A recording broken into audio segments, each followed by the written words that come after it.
Table ronde numéro 3. Alors, j'appelle à la tribune Monsieur François Bacon, qui représente le rectorat.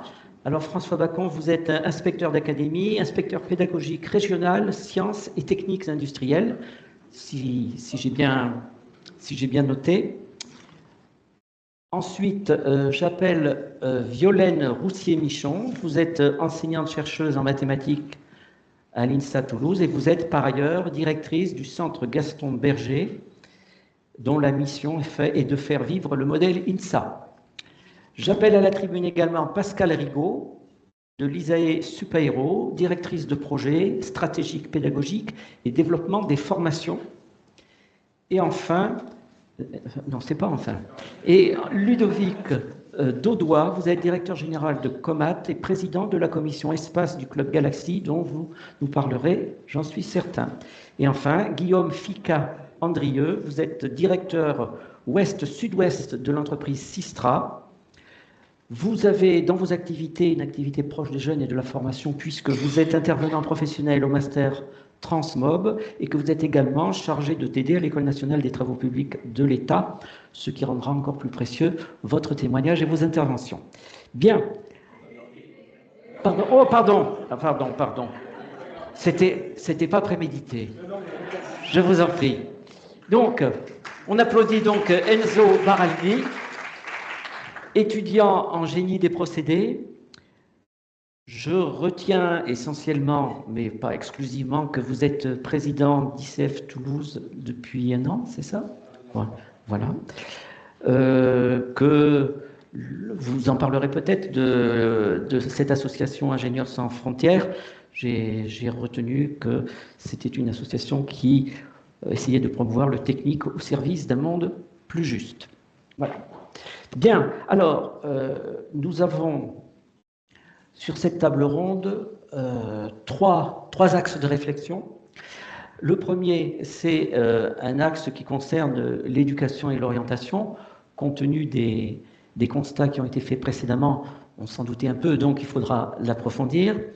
Ensuite, une piste, et on aimerait avoir des informations sur les actions qui sont menées ou qui seront menées dans les écoles d'ingénieurs.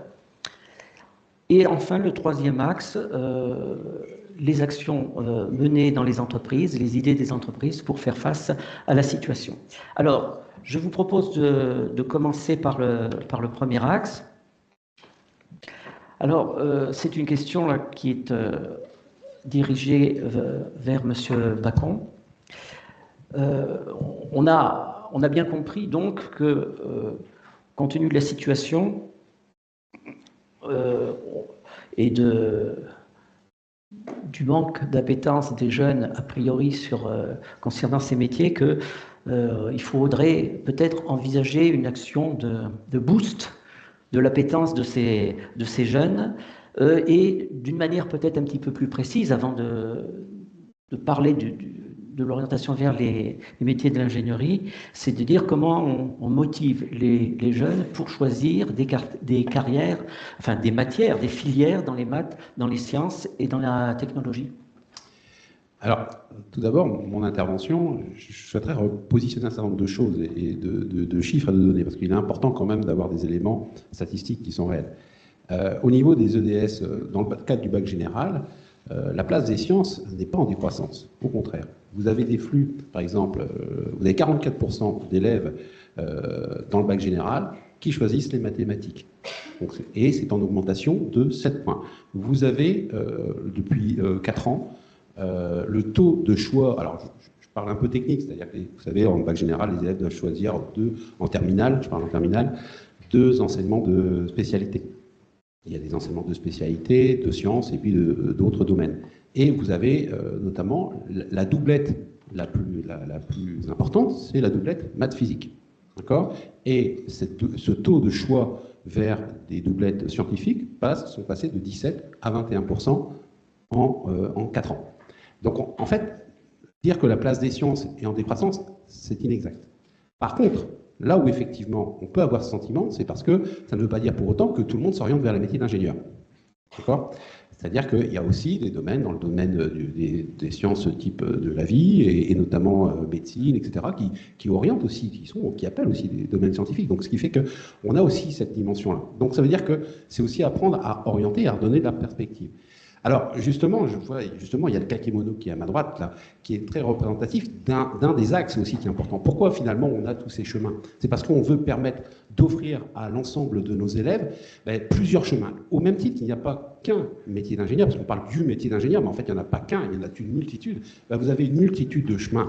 C'est-à-dire qu'on peut, à toutes les échelles et en fonction des orientations, on peut à chaque fois se raccrocher, finalement, à des parcours qui permettent d'arriver à cette formation. Par contre, il y a des chemins qui sont plus connus que d'autres. Voilà. Je vais en prendre un, tout simplement, qui est un peu méconnu. Je vais en prendre deux, parce que je sais qu'il y a un chef d'établissement qui est concerné ici dans la salle. Vous avez par exemple la voie technologique, qui au travers par exemple de la formation STI 2D permet ensuite par la prépa TSI de pouvoir accéder c'est ce qui est indiqué ici, hein, et qui permet d'accéder aussi à des écoles d'ingénieurs. Vous avez ceux qui viennent de Bac Pro, qui passent par un BTS et une ATS, qui peuvent ensuite passer des concours pour les écoles d'ingénieurs. Donc vous avez une diversité de possibilités qui est offerte. Et ça, c'est mis en place et c'est offert à destination de l'ensemble du public pour permettre justement que ces parcours puissent donner satisfaction. C'est quand même une augmentation de 3,5%, 1200 élèves par an dans l'Académie de Toulouse. Hein, 3,5% d'élèves. C'est aussi, surtout, le problème, il est plutôt de vaincre des déterminismes. Il est plutôt là le problème, c'est-à-dire vaincre des déterminismes au niveau géographique et pour lesquels il faut donner finalement, parce que la question de la mobilité est un enjeu très important, et notamment au travers des internats d'excellence qui sont mis en place, sont des vecteurs aussi facilitateurs. Voilà, c'est une solution, c'est pas la solution, mais c'est une solution qui est offerte et qui est maillée sur l'ensemble du territoire. C'est de travailler avec l'ensemble des partenaires sur des dispositifs pour vaincre des situations, des dimensions sociales, redonner de l'ambition, redonner de l'envie. Je pense aux cordées de la réussite, dont l'ENAC, justement, est une tête de cordée. Voilà, je pense à aussi tout un ensemble d'actions liées sur l'orientation, avec le projet Accorda, avec l'université toulousaine, avec le dispositif 1G+, pour les élèves de BTS. Donc, tout un ensemble d'actions qui permettent de promouvoir, avec nos partenaires, les écoles, les partenaires universitaires, pour promouvoir cela. Mais il y a un point aussi qui est important, c'est aussi une actualité liée aussi au déterminisme de genre. On l'a évoqué à plusieurs reprises.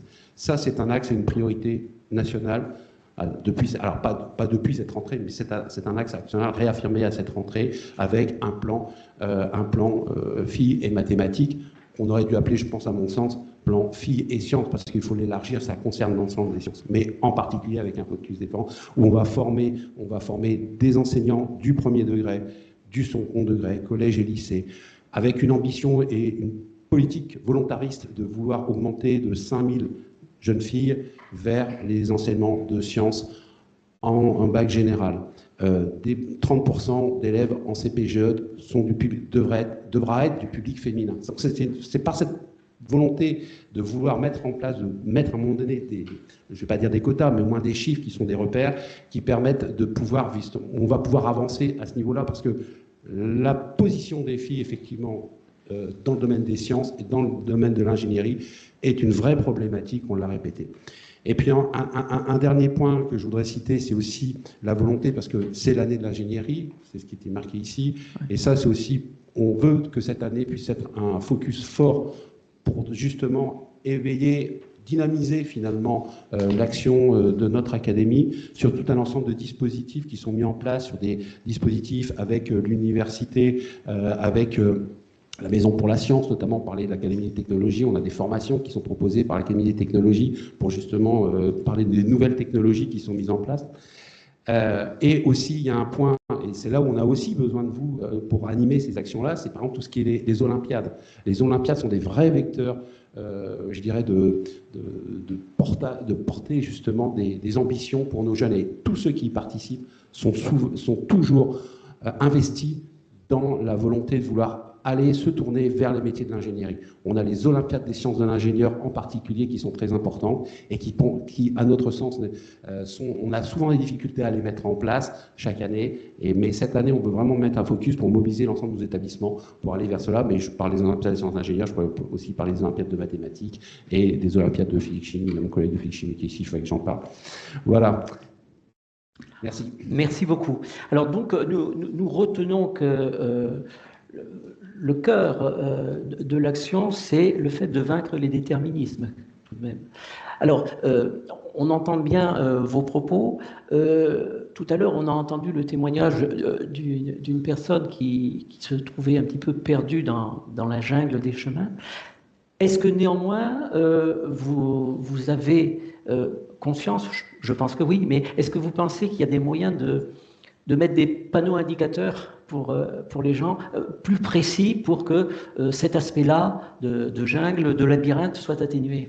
Alors justement, cette année, on met en place ce qu'on appelle un plan pluriannuel de l'orientation pour chacun des établissements. Chaque établissement doit définir ce plan qui constitue finalement à la fois une analyse de la situation locale et apporte des solutions pour construire les compétences, parce que ce sont des compétences pour pouvoir s'orienter, ce qu'on appelle les compétences à s'orienter. S'orienter, c'est pas simple. Vous venez de le dire, c'est pas simple, effectivement. Il y a tout un ensemble de chemins, de directions, etc. Et l'idée, effectivement, c'est de construire, d'amener les élèves à construire leurs propres compétences pour pouvoir utiliser, parce que des outils, il y en a une multitude, des plateformes, il y en a une multitude, des ressources, il y en a une multitude, mais pour pouvoir les exploiter à bon escient et comment je fais, comment je m'oriente, etc., eh bien, il nous faut avoir cette capacité de pouvoir mobiliser ces compétences-là au même titre que des compétences professionnelles pour mener des tâches et des activités professionnelles. Voilà. Et donc ça, c'est ce qu'on est en train de construire. Depuis cette année, il y a vraiment une ambition forte que chaque établissement, collège comme lycée, puisse définir ces plans-là et qu'on s'oriente justement, nous, à pouvoir construire de façon collective, finalement, nos jeunes pour qu'ils puissent justement s'orienter selon leurs propres choix, leurs capacités certes, mais aussi leurs propres choix, ce qui souvent est une difficulté. Merci beaucoup.